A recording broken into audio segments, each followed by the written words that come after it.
Hello students, welcome to Hiba Max. 9th standard இருந்து 10th standard போகிற எல்லா ஸ்டூடெண்ட்ஸ்க்குமே all the very best ஃபர்ஸ்டே நான் சொல்லிடுறேன். ஏன்னா நெக்ஸ்ட் நீங்க போக போற அகாடமிக் இயர் வந்து உங்க லைஃப்ல ரொம்பவே முக்கியமான ஒரு சேலஞ்சிங்கான ஒரு பார்ட் இல்லையா? ஸோ அதுக்கான ப்ரிப்பரேஷனை எப்பத்துலேருந்து ஸ்டார்ட் பண்ணலாம், எப்படி ஸ்டார்ட் பண்ணலாம், இந்த விஷயங்கள் தான் உங்களுக்குள்ள இப்போ அதிகமாக ஓடிட்டு இருக்கோம். ஒரு சில ஸ்டூடெண்ட்ஸ் நான் ஜூன் மாசத்துலேருந்து பார்த்துக்கிறேன்னு இருக்கீங்க. ஒரு சில ஸ்டூடெண்ட்ஸ் எனக்கு வாட்ஸ்அப்லேயும் சரி கமெண்ட்ஸ்லேயும் சரி கேட்டுட்டே இருக்கீங்க.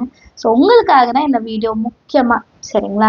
ஸோ 9th-லேருந்து 10th போகிற ஸ்டூடெண்ட்டாக இருந்தால் மறக்காமல் கமெண்ட்டில் சொல்லுங்கள் நீங்கள் 9th-லேருந்து 10th போகிறீங்களா இல்லையான்ட்டு. நம்ம சேனல் இன்னும் நீங்கள் சப்ஸ்கிரைப் பண்ணலன்னா மறக்காமல் சப்ஸ்கிரைப் பண்ணிவிட்டு இந்த வீடியோஸ்லாம் பிடிச்சிருந்தா மறக்காமல் லைக் பண்ணுங்கள், சரிங்களா? இந்த வீடியோவில் நம்ம 500க்கு நீங்கள் வந்து 495+ எய்மாக வச்சுருக்கீங்க அப்படின்னா ஒரு 400+ வரணும். ஆனால் நான் 9th இது வரைக்கும் நான் 200 தான் எடுத்திருக்கேன், இல்லை 300 தான் எடுத்திருக்கேன். ஆனால் நான் இப்போ வந்து 450+ எடுக்கணும்னு எய்ம் பண்ணுறேன். இந்த மே மாதம் நான் என்ன பண்ணலாம், இந்த மே மந்த்தை நான் எப்படி சூப்பராக யூட்டிலைஸ் பண்ணலாம், இந்த கேள்விகள்லாம் இருந்துச்சுன்னா நான் கொடுத்துருக்க இந்த 3 விஷயத்த ஃபாலோ பண்ணுங்கள். டீட்டெயில்டாக இந்த டாபிக்ஸை எக்ஸ்பிளைன் பண்ண போகிறேன். ஸோ வீடியோவை ஃபுல்லாக பாருங்கள், நடுவில் ஸ்கிப் பண்ணாதீங்க. ஸோ நீங்கள் 10th ஸ்டாண்டர்ட் போக போகிறீங்கன்னா இந்த 3 விஷயங்கள் தான் நம்ம எப்போவுமே பிரச்சனை கொடுக்குறது. ஒன்று கால்குலேஷன் பார்ட், இன்னொன்று ப்ரெசன்டேஷன், இன்னொன்று ஸ்பெல்லிங் மிஸ்டேக்ஸ். ஒரு சில ஸ்டூடெண்ட்ஸ்க்கு நல்ல கால்குலேஷன்ஸ் வரும், ஆனால் ப்ரெசன்டேஷன் ஒழுங்காக இருக்காது. ஒரு சில ஸ்டூடெண்ட்ஸ் நல்ல ப்ரெசென்ட் பண்ணுவாங்க, கால்குலேஷன் சூப்பராக பண்ணிவிடுவாங்க, ஆனால் ஸ்பெல்லிங் மிஸ்டேக்ஸில் மார்க் போயிடும். ஸோ இந்த மாதிரி விஷயங்கள்லாம் உங்களுக்கும் இருக்குது அப்படின்னா மறக்காமல் கமெண்ட் செக்ஷனில் சொல்லுங்கள். இந்த விஷயங்கள்லாம் எப்படி நீங்கள் அவாய்ட் பண்ணலான்றதை இப்போ பார்க்கலாம், சரியா? இந்த சம்மர் ஹாலிடேஸ் இருக்குது பார்த்தீங்களா, இதை தான் கோல்டன் பீரியட் அப்படின்னு சொல்லுவோம், சரிங்களா? இந்த கோல்டன் பீரியடை நீங்கள் மிஸ் பண்ணவே கூடாது. இந்த கோல்டன் பீரியடில் உங்களால் எவ்வளோ விஷயத்த நீங்கள் அண்டர்ஸ்டாண்ட் பண்ண முடியுமோ நீங்கள் அண்டர்ஸ்டாண்ட் பண்ணிடணும். So first thing, maths, science, இந்த 2 சப்ஜெக்ட் இருக்குது பார்த்தீங்களா, சென்டம் எடுக்கணுன்னா கால்குலேஷன்ஸில் தான் பிரச்சனை ஆகும், சரிங்களா? அதுக்கு தான் சம்மர் கிளாஸ் கொடுத்துட்ருக்கேன். அதில் வந்து கால்குலேஷன்ஸ் எப்படி செய்கிறது, ஸ்கொயர் ரூட் எப்படி கண்டுபிடிக்கிறது, இதெல்லாமே நான் சொல்லிட்டு இருக்கேன், அதை ஃபாலோ பண்ணுவேன். இந்த சென்டம் வந்து இந்த கால்குலேஷன் பார்ட் தான் காலி பண்ணிடும்.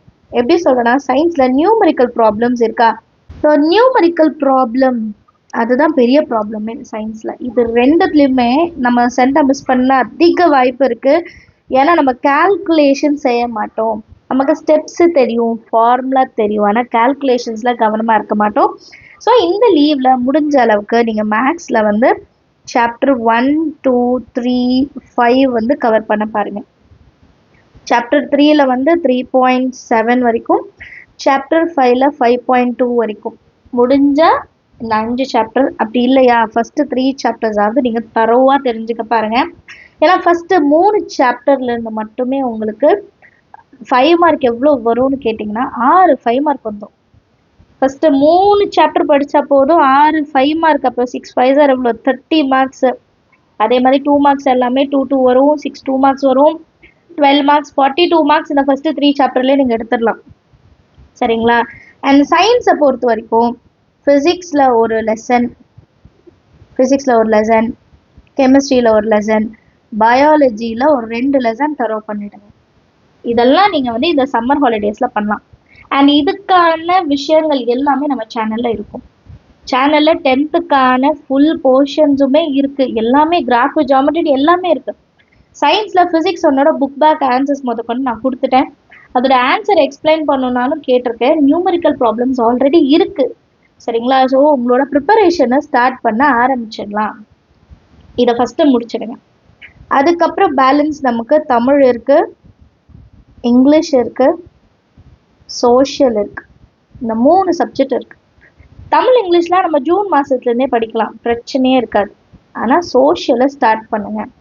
சோஷியலில் ஹிஸ்ட்ரி நிறைய பேர் போன வாட்டியுமே ஸ்கிப் பண்ணியிருந்தாங்க, அதனால் லாஸ்ட் மினிட்ல ரொம்ப கஷ்டப்பட்டாங்க. ஸோ ஹிஸ்ட்ரியில் ஒரு 2 லெசன் முடிக்க பாருங்கள். இந்த லீவில் 1 மாதம் நல்ல டைம் இருக்குது. ஆல்ரெடி ஸ்கூல் ஆரம்பித்தவங்களுக்கு அவங்களே ஸ்கெடியூல்ஸ் கொடுத்துட்றாங்க. இது வந்து ஸ்கூல் இன்னும் ஸ்டார்ட் பண்ணலைன்னு சொல்கிற பிள்ளைங்களுக்கு இது ரொம்ப முக்கியமான வீடியோ. ஹிஸ்ட்ரியில் 2 சாப்டர், ஜியாகிரஃபிலையும் 2 சாப்டர், சிவிக்ஸ் அண்ட் எக்கனாமிக்ஸ் இது 2த்துலேயும் ஒரு சாப்டராவது அட்லீஸ்ட் முடிச்சிருங்க. இதோட புக் பேக் ஆன்சர்ஸும் நான் ரெடி பண்ணிகிட்ருக்கேன். மே மாதம் ஸ்டார்டிங்கில் நான் கொடுத்துருவேன், சரிங்களா? நம்ம சேனலில் 10th ஸ்டாண்டர்டுக்கு இந்த வாட்டி சயின்ஸு, சோஷியல் மேக்ஸ் இந்த 3 சப்ஜெக்டோட புக் பேக் ஆன்சர்ஸ் உங்களுக்கு கிடைச்சிடும். கிரியேட்டிவ் கொஷின்ஸும் கொடுத்துருவேன் சரிங்களா. அண்ட் இங்கிலீஷில் கிராமர் பார்ட் வந்துடும். ஆல்ரெடி அழகிட்டு வாய்ப்பாடு கொடுத்துருக்கேன் சரிங்களா. இன்னும் என்னென்ன டாபிக்ஸ்லாம் வேணும்னு நினைக்கிறீங்களோ கமெண்ட் செக்ஷனில் எழுதுங்க. ஸோ இந்த லீவில் நீங்கள் இதெல்லாம் செஞ்சுட்டா போதும். ஸோ பழைய புக்கு வாங்கிடுங்க. ஸ்கூலில் புக்ஸ் கொடுக்கலன்னா பழைய புக்கு கிடைக்கும், வாங்கிடுங்க. கைடு வந்து போகணுமா நிறைய பேர் கேட்குறீங்க. கைடு பற்றி நிறைய பேர் கேட்குறீங்க. எனக்கு தெரிஞ்சு நீங்கள் புக்கை ஃபுல்லாக தரவு பண்ணுங்க, அதுவே ஓகேவாக இருக்கும். புக் பேக்கையும் புக்கில் இருக்கிற ஈச் பேஜ் வந்து நீங்கள் தரவு பண்ணிட்டீங்கனாலே போதும். பட் எனக்கு கொஷின் பேப்பர்ஸ்லாம் ரெடி பண்ண வேணும் அப்படின்னா நீங்கள் தாராளமாக கைடை வாங்கிக்கலாம் சரிங்களா. நீங்கள் கொஷின் பேப்பர்லாம் எனக்கு வேணும், நான் கொஷின் பேப்பர்லாம் பார்க்க ஆரம்பிக்கிறேன் அப்படின்னா நீங்கள் வந்து கைடு வாங்கிக்கலாம். எந்த கம்பெனியாக இருந்தாலும் சரி, அது பிரச்சனையே இல்லை. எல்லாருமே சூப்பராக இருக்கும், எல்லா கைடுமே நல்லா தான் இருக்கும். அதனால் நீங்கள் கைடு பற்றி இந்த கைடு வாங்கினா பெஸ்ட்டு அப்படின்லாம் இல்லை, எந்த கைடுனாலும் ஓகே தான். கொஷின் நான் நிறைய டெஸ்ட் எழுதி பார்ப்பேன் அப்படின்னா வாங்குங்க, இல்லைன்னா புக்லேயே உங்களுக்கு எல்லா ஆன்சர்ஸுமே கிடைக்கும். அதனால நீங்கள் அதே ஃபாலோ பண்ணுங்கள் சரிங்களா. 10th ஸ்டாண்டர்டுக்கு மேக்ஸ் ஆன்லைன் கிளாஸ் எடுத்துகிட்டு இருக்கேன் சரிங்களா. மேக்ஸுக்கு மட்டும் இப்போதைக்கு ஆன்லைன் கிளாஸ். சயின்ஸுக்கு நிறைய பேர் கேட்டிருக்காங்க, பட் எவ்வளோ பேர் ஜாயின் பண்ணுவாங்கன்னு தெரியல. ஆனால் நான் சயின்ஸ் ஃபைடு போகல இப்போதைக்கு. ஸோ 10th ஆன்லைன் கிளாஸ் போயிட்டுருக்கு. வாட்ஸ்அப் நம்பர் கொடுக்குறேன், நீங்கள் அதில் ஜாயின் பண்ணணும்னா ஜாயின் பண்ணுங்கள். மே மந்த் நீங்கள் வந்து ஒரு 2 லெசன் முடிக்கிற மாதிரி நம்ம சம்மர் கிளாஸ்லேயே பார்த்துக்கலாம். அதுக்கப்புறம் ஜூன்லேருந்து ஆகஸ்ட்டு செப்டம்பருக்குள்ளே உங்களுக்கு ஃபுல் போர்ஷன்ஸ் முடிச்சுட்டு full and full question paper creative questions practice கொடுக்குற மாதிரி இருக்கும். ஸோ நம்பர் கொடுத்துருக்கேன், ஜாயின் பண்ணும் அப்படின்னு இன்ட்ரெஸ்ட் இருக்கவங்க ஜாயின் பண்ணுங்க. அண்ட் அடுத்த முக்கியமான விஷயம், நீங்கள் வந்து 495+ போகணும் அப்படின்னா இந்த இம்பார்ட்டன்ட் கொஷின்ட்டு ஒன்று இருக்கும். எல்லா சப்ஜெக்ட்லையும் நீங்கள் அடிக்கடி கேட்குற ஒரு விஷயம், இந்த இம்பார்ட்டன்ட் கொஷின்ஸ் அதிகமாக பார்க்கக்கூடாது. இம்பார்ட்டன்ட் கொஷின்ஸை நீங்கள் தேடிட்டே இருக்கக்கூடாது. இதுதான் டாப் சீக்ரெட். நீங்கள் சென்டம் எடுக்கணும்னு நினைக்கிறீங்கன்னா, ஏன் சொல்கிறேன்னா, நீங்கள் இம்பார்ட்டன்ஸ் கொஷின்ஸ்லாம் ஃபஸ்ட்டு ப்ரையாரிட்டி கொடுத்து அதை நல்லா தரவு பண்ணிட்டு நீங்கள் சின்னதாக இருக்கிற நார்மல் சம்ஸை விட்டுட்டீங்கன்னு வைங்களேன், அதுலேருந்து ஒரு கொஷின் வந்ததுன்னா என்ன பண்ணுவீங்க? அண்ட் நிறைய பேர் எப்படி நினைக்கிறாங்கன்னா, நான் வந்து 2-3 மாதம் கழிச்சு படிச்சுப்பேன், ஏன்னா நான் வந்து இம்பார்ட்டன்ட் கொஷின்ஸ் மட்டும் தான் படிக்க போகிறேன். அப்போ நான் வந்து ஏன் இப்போதுலேருந்தே ஸ்டார்ட் பண்ணும், நான் கொஞ்ச நாள் வந்து நான் கொஞ்சம் ரிலாக்ஸ் ஆகிக்கிறேன், அதுக்கப்புறம் நான் வந்து படிக்க ஆரம்பிச்சுக்கிறேன், ஒரு ஜூன் மாதம் இல்லை ஜூலை மந்த்லேருந்து நான் படிக்க ஆரம்பிச்சுக்கிறேன் அப்படின்னு நினச்சிங்கன்னா தப்பு. நீங்கள் மே மாதத்துலேருந்தே உங்களோட ப்ரிப்பரேஷனை ஸ்டார்ட் பண்ணணும். கொஞ்சம் கொஞ்சமாவது படிக்க பாருங்கள். நல்லா நிறைய படிக்கல, நிறைய டைம் எடுக்கலனாலுமே பரவாயில்ல, ஒரு நாளைக்கு அட்லீஸ்ட் 2 hours படிக்க பாருங்க. நல்லா யோசிச்சு பாருங்களேன். ஸ்கூல் ஜூனில் ஓப்பன் ஆனவுடனே நமக்கு கிளாஸ் ஒர்க் வந்துடும், ஸ்கூலில் கொடுக்குற ஹோம் ஒர்க் வந்துடும், ஸ்கூலில் டெய்லி டெஸ்ட்டுன்னு வரும், அப்புறம் வீக்லி டெஸ்ட் வந்துடும், அப்புறம் மந்த்லி டெஸ்ட் வந்துடும். இதெல்லாம் படிக்கும்போது நீங்கள் எப்படி ஃபுல் போர்ஷன் கவர் பண்ணுவீங்க? நீங்கள் ஒரு டெஸ்ட்டுக்கும் மார்க் எடுக்கிறதுக்கு அந்த போர்ஷன்ஸில் இருக்கிற இம்பார்ட்டன்ட் கொஷின்ஸ், அந்த போர்ஷனில் எது முக்கியம், இப்படி தானே ஓடுவோம். ஃபுல் போர்ஷனை நீங்கள் கவர் பண்ணவே முடியாது சரிங்களா, ஸ்கூல் ஓப்பன் ஆன பிறகு. ஸோ மே மந்த்லேருந்தே நீங்கள் ஸ்டார்ட் பண்ணுங்கள். நெக்ஸ்ட் முக்கியமான ஒரு டாபிக் என்னென்னா ப்ரெசன்டேஷன். ப்ரெசன்டேஷன் ரொம்ப முக்கியம்.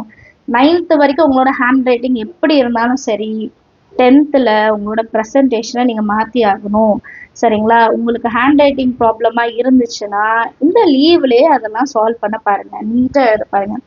அதுக்குன்னு கர்சிவ் கிளாஸ் எல்லாம் போய் எழுதுங்கன்னா சொல்லலை. நார்மலாக ஒரு 2 lines நோட் எடுத்துக்கோங்க. ஒரு 2 lines நோட் பற்றி கேளுங்க சரிங்களா. 2 lines நோட் எடுத்துகிட்டு இந்த குட்டி குட்டியாக இருக்க வார்த்தைகளை அதுக்குள்ளே எழுதி பாருங்கள். இப்போ ACE BD இதெல்லாம் இந்த 2 லைனுக்குள்ளே நீங்கள் எழுதுறீங்களா, G இந்த H. ஸோ இதுதான் ப்ராக்டிஸ். நான் வந்து கர்சிவ் கிளாஸ் போய் கற்றுக்கோங்கன்னெலாம் நான் சொல்லவே இல்லை. நான் எழுதுறத நீட்டாக எழுதுறோம் சரிங்களா. உங்களுக்கு வந்து ரொம்ப கிளம்ஸியாக எழுதிட்டு இருக்கோன்னா ஃபஸ்ட்டு ஒரு வார்த்தைக்கு நடுவில் கேப் விட்டு பழகுங்க.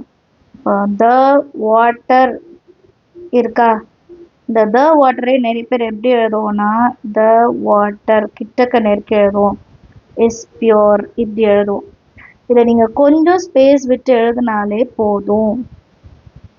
புரியுதுங்களா? இந்த ப்ரெசன்டேஷனை நீங்கள் மாற்றினாலே போதும், நல்ல மார்க் கிடைக்கும். ரொம்ப அழகாக எழுதணும், அதுக்கு ட்ரைனிங் போகணும்லாம் கிடையாது. எழுதுறத நீட்டாக எழுதுங்க போதும். ஏன்னா எல்லாருக்குமே வந்து ஹேண்ட் ரைட்டிங் ஓரளவுக்கு நல்லா தான் இருக்கும், பட் அவசரத்தில் நெருக்கி எழுதுவோம். ஸோ இந்த மிஸ்டேக்ஸ்லாம் இல்லாமல் ப்ரெசன்டேஷனில் நீங்கள் 100% கொண்டு வந்துட்டீங்கன்னா கண்டிப்பாக உங்கள் பேப்பரில் மார்க்கு குறையாது, அடிச்சு எழுதுறதை ஸ்டாப் பண்ணும் சரிங்களா? அண்ட் ப்ரெசன்டேஷன் பண்ணும்போது ஸ்பெல்லிங் மிஸ்டேக்ஸ் ஆகாமல் பார்க்குறது ரொம்ப முக்கியம்.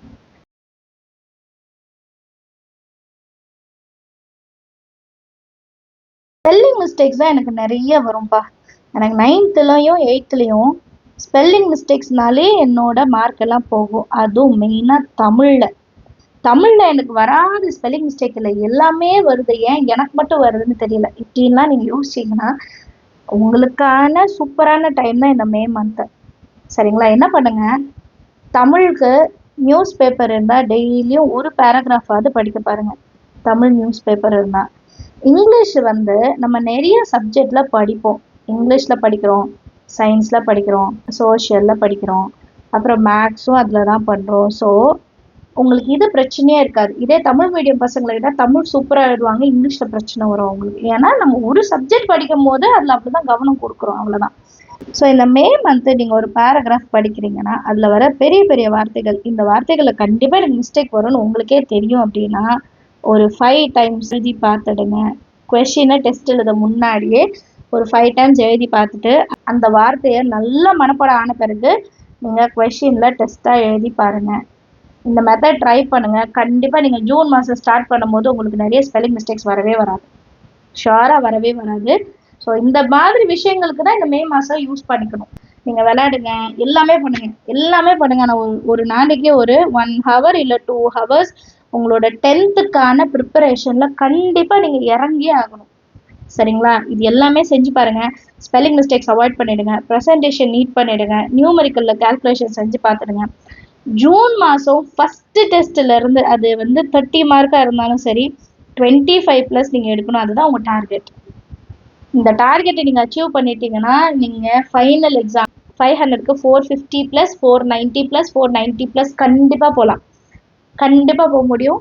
இது எல்லாத்தையுமே ட்ரை பண்ணி பாருங்க. சரிங்களா? அண்ட் இந்த விஷயங்கள்லாம் உங்களுக்கு யூஸ்ஃபுல்லாக இருந்தால் மறக்காமல் வீடியோக்கு லைக் பண்ணிவிடுங்க.